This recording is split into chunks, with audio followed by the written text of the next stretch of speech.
The morning sun cast long shadows across the military training ground as Sarah Martinez adjusted her protective gear. At 24, she had already earned respect among her fellow Marines, but today felt different. The annual inter-service marksmanship competition was about to begin, and tensions were running high between the Navy and Marine Corps teams. Admiral Robert Harrison watched from the observation deck, his weathered face showing years of command experience. He had served in 3 different conflicts and believed firmly that tradition and hierarchy were the backbone of military excellence. When he saw the young Marine woman preparing her Barrett M82 rifle, he shook his head disapprovingly. In his mind, such powerful weapons belonged in the hands of seasoned male soldiers, not young women who he assumed were trying to prove a point. Sarah had grown up on a ranch in Texas, learning to shoot before she could properly ride a bicycle. Her father, a former Army sergeant, taught her that respect was earned through skill and dedication, not given based on appearance or assumptions. She had joined the Marines after college, determined to serve her country and prove that excellence knew no gender boundaries. The Barrett .50 caliber rifle was a formidable weapon, weighing nearly 30 pounds and capable of hitting targets accurately at distances exceeding a mile. Sarah had spent months training with this particular rifle, understanding its recoil patterns, wind compensation needs, and the precise breathing techniques required for long-distance accuracy. Her shooting record was impressive, but she knew that today would test everything she had learned. As competitors began setting up their equipment, Sarah noticed Admiral Harrison walking directly toward her position. His stride was purposeful, and his expression suggested he was not approaching for a casual conversation. Other competitors glanced in their direction, sensing potential confrontation. The atmosphere grew tense as whispers spread among the gathered military personnel. The competition rules were clear. Each shooter would be responsible for their own equipment, and no interference would be tolerated during the event. Sarah had followed all protocols, ensuring her rifle was properly registered and inspected. She had arrived early to claim her shooting position and had been methodically preparing for the challenging course ahead. Admiral Harrison stopped directly in front of Sarah's shooting mat, his presence commanding immediate attention from everyone nearby. The young Marine stood at attention, showing proper military courtesy despite the uncomfortable situation developing around her. She could feel the eyes of dozens of military personnel focusing on this unexpected confrontation. The training ground fell unusually quiet as other competitors paused their preparations to observe what was unfolding. Sarah maintained her professional composure, though her heart rate increased as she recognized the potential for this situation to escalate beyond a simple disagreement. She had faced skepticism before, but never from such a high-ranking officer in such a public setting.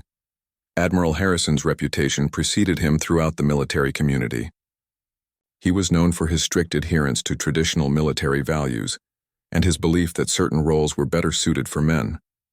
His previous comments about women in combat positions had generated controversy, but his distinguished service record had protected him from serious consequences. Sarah understood that this moment would define not only her own military career but potentially influence how other women in similar positions would be treated. She had worked too hard and sacrificed too much to allow someone else's prejudices to derail her goals. The weight of representation pressed heavily on her shoulders as she prepared for whatever challenge was about to unfold. The other Marines on her team watched nervously, knowing that any inappropriate response could reflect poorly on their entire unit. They had trained alongside Sarah for months and knew her capabilities, but military hierarchy demanded careful navigation of conflicts with superior officers. The situation required delicate handling to avoid escalating into a career-threatening incident. As Admiral Harrison reached for her Barrett rifle without permission, Sarah realized that her response in the next few moments would determine whether she would be remembered as someone who stood up for herself or someone who allowed intimidation to succeed. The training ground held its collective breath, waiting to see how this confrontation would resolve itself. Admiral Harrison's hand closed around the Barrett rifle's stock, with the confidence of someone accustomed to having his orders followed without question. "This weapon is too advanced for inexperienced personnel," he declared loudly enough for surrounding competitors to hear. His voice carried the authority of decades in command, but his actions violated basic military protocols regarding equipment tampering during official competitions. Sarah felt the rifle being pulled from her grasp and made a split-second decision that would change everything. Instead of allowing the Admiral to simply take her weapon, she maintained her grip and looked him directly in the eyes.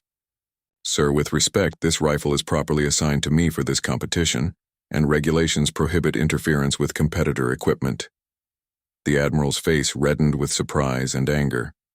He was not accustomed to being challenged, especially by junior personnel, and certainly not by a young woman in front of dozens of witnesses. His grip tightened on the rifle as he attempted to assert his authority through physical dominance, rather than proper military channels. "I am ordering you to step aside." "Marine," Admiral Harrison said through clenched teeth. His decision to escalate the confrontation revealed his frustration with changing military dynamics that challenged his traditional worldview. He pulled harder on the rifle, expecting Sarah to release it immediately. Upon hearing his direct command, Sarah's training kicked in as she recognized that this situation had moved beyond a simple disagreement into potential assault territory. Military regulations were clear about unauthorized seizure of equipment, regardless of rank differences. She had every right to maintain possession of her properly assigned rifle, and she knew that backing down now would set a dangerous precedent for future interactions. The crowd around them grew larger as word spread about the confrontation. Other competitors stopped their preparations entirely, understanding that they were witnessing something unprecedented in military competition history. Some officers began quietly discussing whether they should intervene, while enlisted personnel watched nervously, knowing that the outcome could affect them all. Colonel Patricia Williams, the competition director, noticed the disturbance and began moving toward the confrontation. As a senior female officer who had fought her own battles against discrimination, she understood the significance of what was unfolding. Her approach added another layer of complexity to an already volatile situation. Admiral Harrison's continued pulling on the rifle forced Sarah to make a defensive move. She had been trained in hand-to-hand combat and understood leverage principles from both her military instruction and her childhood experiences handling large farm animals. When the Admiral's aggressive yanking threatened to damage the rifle's scope alignment, she acted decisively, using a quick twisting motion that redirected the Admiral's force against himself. Sarah applied pressure to his wrist in a way that military police had taught her for weapon retention. The technique was designed to be painful enough to force someone to release their grip without causing permanent injury, but it required precise execution under pressure. The Admiral's surprised yelp echoed across the training ground as Sarah's defensive maneuver caused him to immediately release the rifle. His hand cramped painfully from the unexpected pressure point manipulation, and he stepped backward while shaking his injured wrist. The shock on his face revealed that he had never expected such a response from the young Marine. Sarah immediately stepped back and assumed a defensive posture while keeping the rifle pointed safely downward. Her actions had been purely defensive, but she knew that physically overpowering a flag officer would require extensive explanation regardless of justification. The incident had crossed a line that could not be uncrossed. The training ground fell completely silent as everyone processed what had just happened. A Marine Lance Corporal had just successfully defended herself against a Navy Admiral's attempt to seize her equipment. The implications were staggering from both legal and social perspectives within the rigid military hierarchy. "Colonel?" Williams reached the scene just as Admiral Harrison was examining his wrist and trying to regain his composure. Her arrival meant that the situation would now be handled through proper channels, rather than escalating further through personal confrontation. The competition's future hung in the balance as officials gathered to assess the unprecedented incident. Sarah maintained her professional bearing despite her racing pulse. She had defended her rights and her equipment, but she also knew that her actions would be scrutinized intensely by military investigators. The rifle remained secure in her hands, but her future in the Marines had suddenly become uncertain. Colonel Williams approached the tense scene with the measured steps of someone who had navigated countless military crises. Her presence immediately changed the dynamic, as both Admiral Harrison and Sarah recognized that proper authority had arrived to handle the situation. The colonel's reputation for fairness was well known throughout the military community, giving both parties confidence that the incident would be addressed appropriately. "What exactly happened here?" Colonel Williams asked, her voice carrying the calm authority that came from years of command experience.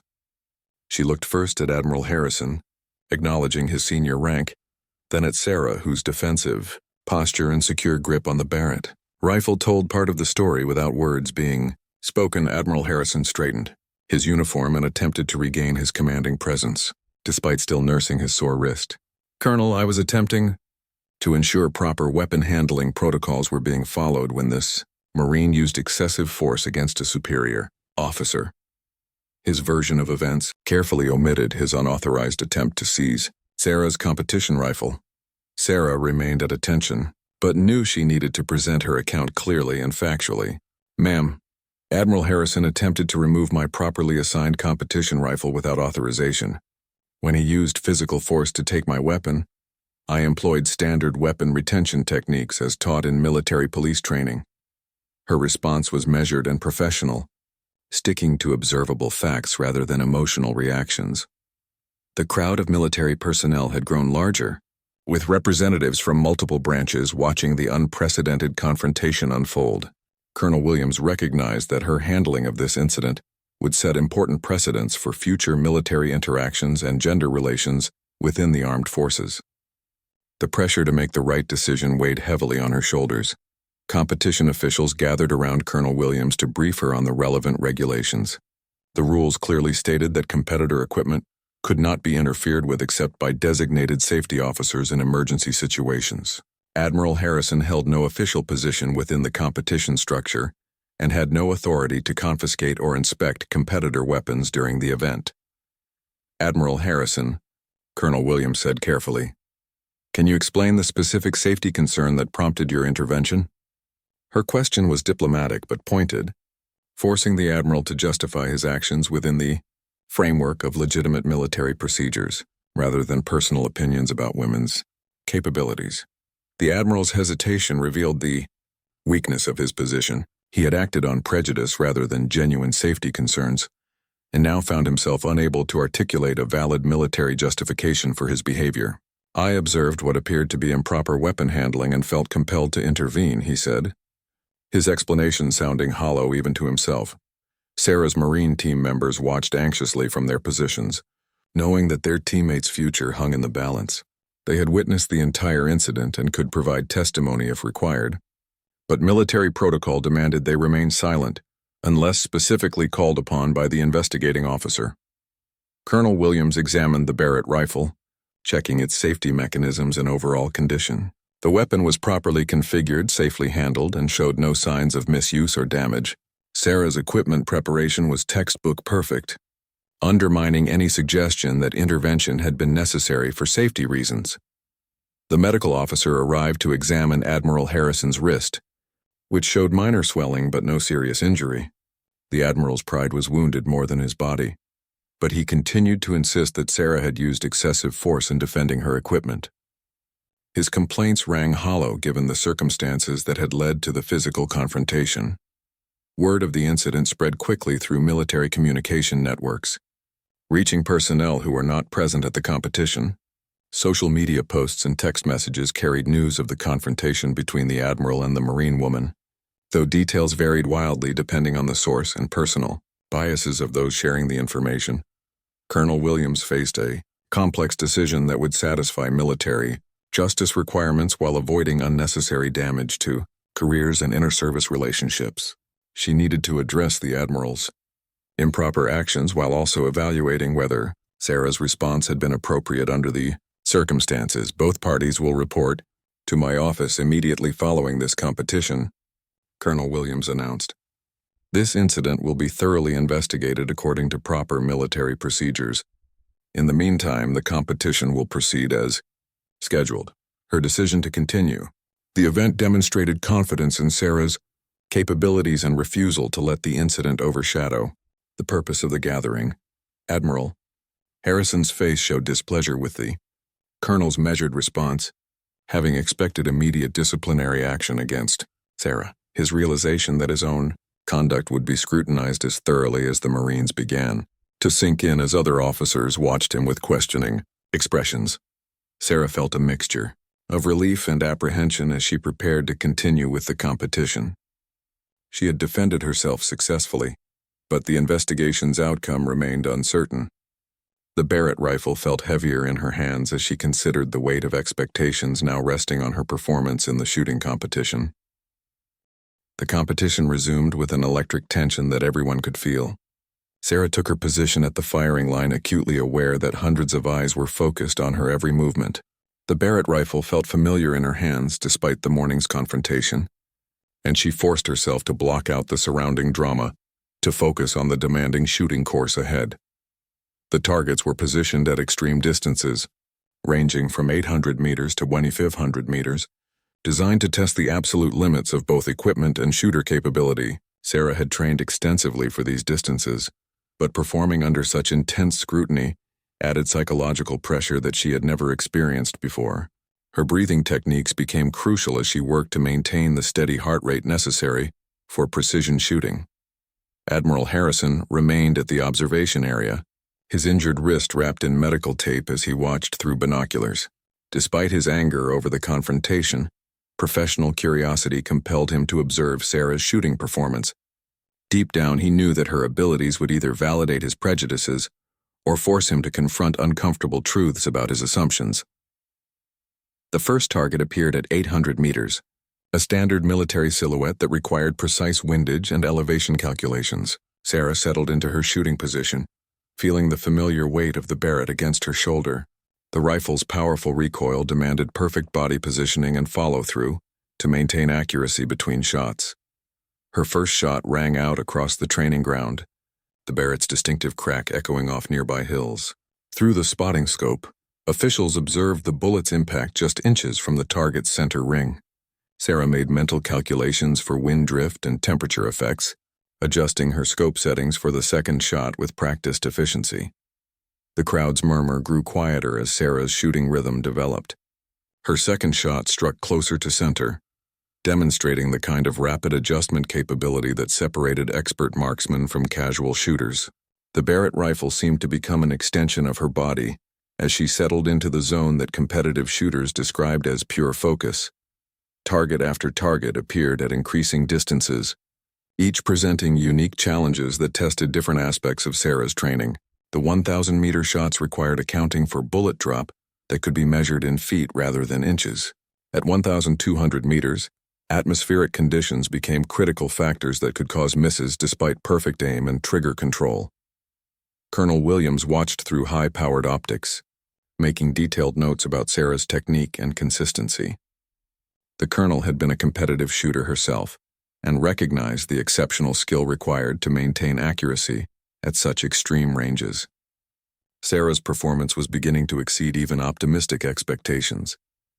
Admiral Harrison's expression gradually changed as he witnessed shot after shot, finding their marks with remarkable precision. His assumptions about women's physical limitations in handling heavy weapons were being systematically dismantled by the young Marine's demonstration of superior marksmanship. The cognitive dissonance created internal conflict that he struggled to process. Other competitors watched Sarah's performance with growing amazement. Many were seasoned shooters with years of experience, yet few could match the consistency she was displaying under such unusual circumstances.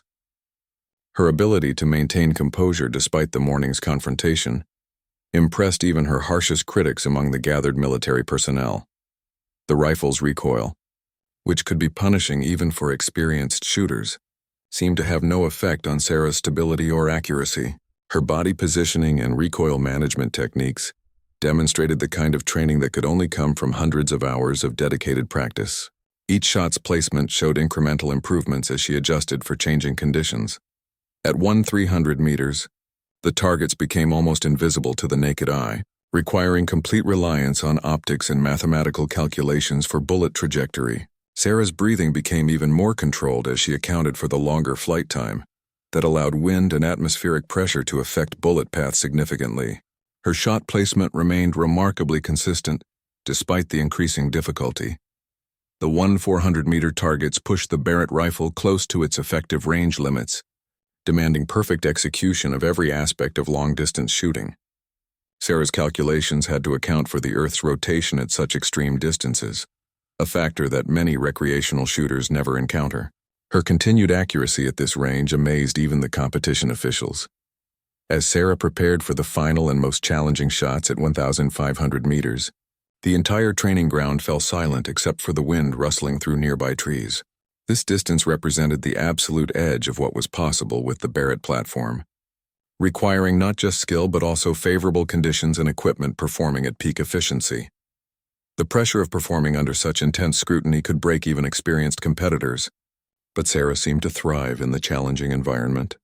Her confidence grew with each successful shot, and the rhythm of her shooting sequence became almost mechanical in its precision and consistency. Sarah's final shots at 1,500 meters required everything she had learned about long-range marksmanship. The targets were barely visible even through her high-powered scope, appearing as tiny dots against the distant backstop. At this extreme distance, bullet flight time exceeded 2 seconds, giving atmospheric conditions ample opportunity to affect trajectory in unpredictable ways. The Barrett rifle had been pushed to its absolute performance limits, but Sarah's confidence in her equipment remained unwavering. She had spent countless hours learning this particular rifle's characteristics, understanding how it behaved in different temperature and humidity conditions. The weapon had become as familiar to her as her own heartbeat. Her breathing pattern slowed to an almost meditative rhythm as she prepared for the first 1,500-meter shot. The mathematical calculations required for such extreme distance shooting filled her mind, accounting for air density, wind speed variations at different altitudes, and the Coriolis effect caused by Earth's rotation. Few shooters attempted such calculations without computer assistance. The first shot at maximum distance cracked across the training ground with thunderous authority. Through spotting scopes, observers held their breath as they waited for the bullet's impact after its extended flight time. When the target markers confirmed a hit within the scoring rings, a collective gasp arose from the assembled military personnel. Admiral Harrison lowered his binoculars with a stunned expression, beginning to comprehend the exceptional nature of what he was witnessing. His years of military experience had shown him many skilled marksmen, but Sarah's performance was approaching legendary levels. The prejudices that had driven his earlier actions seemed increasingly foolish with each perfect shot. Sarah's second shot at 1,500 meters struck even closer to the target's center, demonstrating that her first success had not been mere luck. Her ability to make precise adjustments based on limited feedback showed mastery of shooting principles that took most marksmen years to develop. The crowd's amazement was palpable as they realized they were witnessing something extraordinary. The third extreme distance shot found its mark with mechanical precision, cementing Sarah's reputation as an exceptional shooter. Her consistency at ranges that challenged the laws of physics impressed even the most skeptical observers. Colonel Williams made detailed notes, recognizing that such performance deserved official recognition and documentation. By the time Sarah prepared for her fourth shot at maximum distance, word had spread throughout the base about the remarkable shooting exhibition taking place. Off-duty personnel arrived to witness what many described as the finest marksmanship display they had ever seen. The shooting range had transformed into an informal gathering of military professionals eager to observe excellence in action. The fourth shot's impact created another perfect hit, maintaining the precision that had characterized Sarah's entire performance. Her ability to repeat such difficult shots under pressure demonstrated not just natural talent, but also the kind of disciplined training that separated professionals from amateurs. The Barrett rifle seemed to respond to her control as if it were a precision instrument rather than a powerful weapon. Admiral Harrison found himself in the uncomfortable position of having his worldview challenged by undeniable evidence. Every shot Sarah fired contradicted his assumptions about women's capabilities with heavy weapon systems. His injured wrist served as a physical reminder of how thoroughly his prejudices had led him astray during the morning's confrontation. Sarah's fifth shot at maximum distance continued her perfect streak, causing even hardened military veterans to shake their heads in amazement.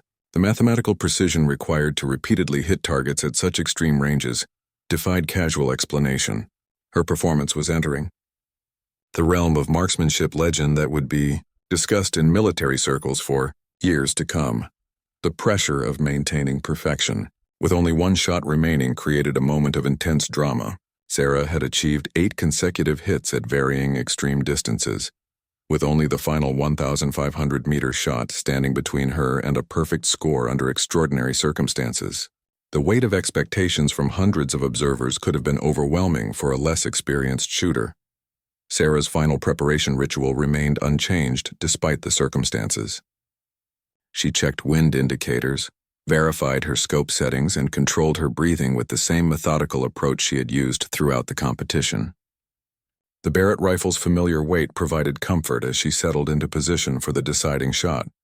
The training ground fell completely silent as Sarah's finger moved to the trigger.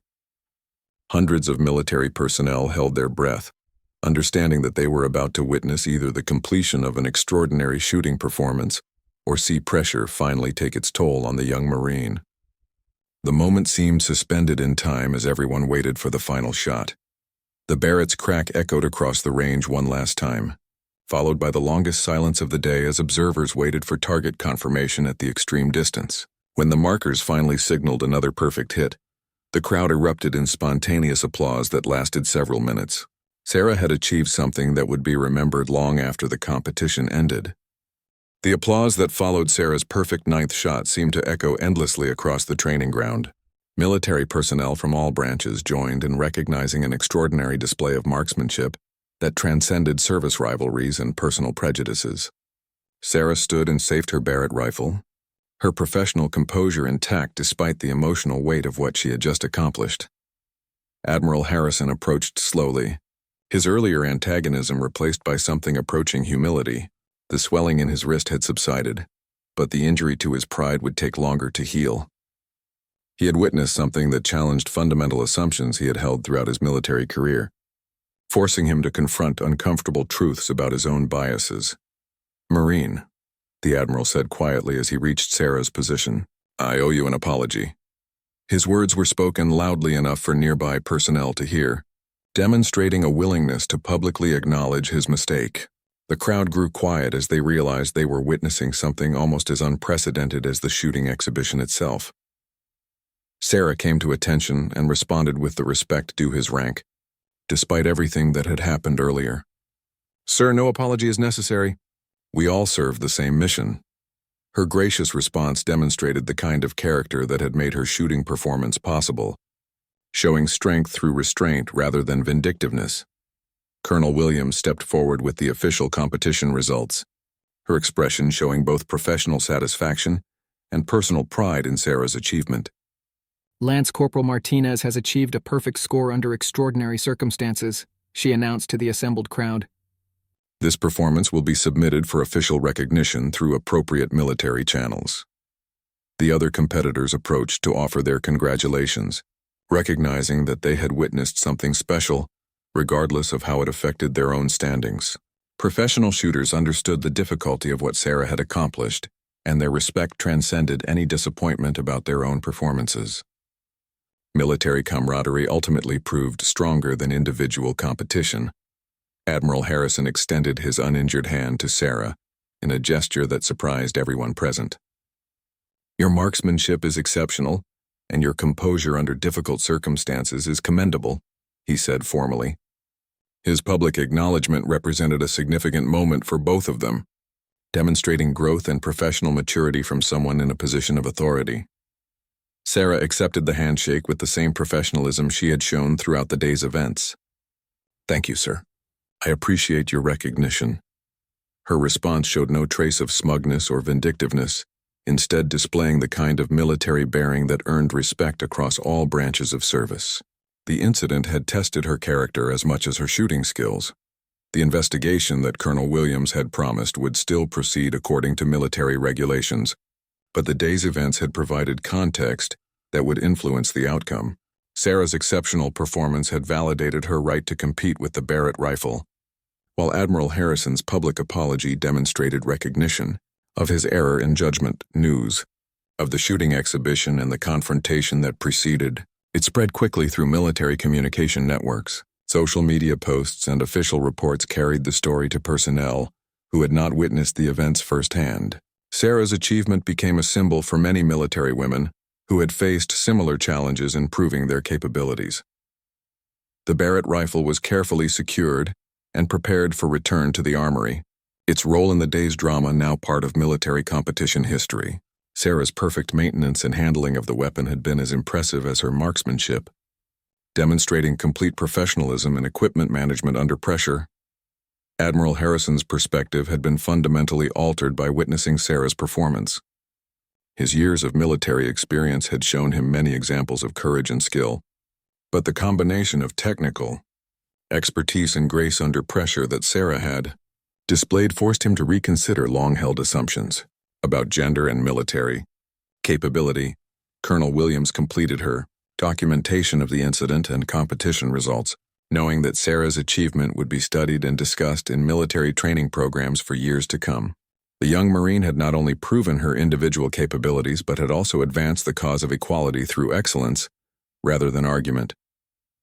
As the crowd dispersed and equipment was secured, Sarah reflected on a day that had started with confrontation and ended with recognition. Her perfect shooting performance had spoken louder than any words could have, proving that skill and dedication transcended prejudice and assumption.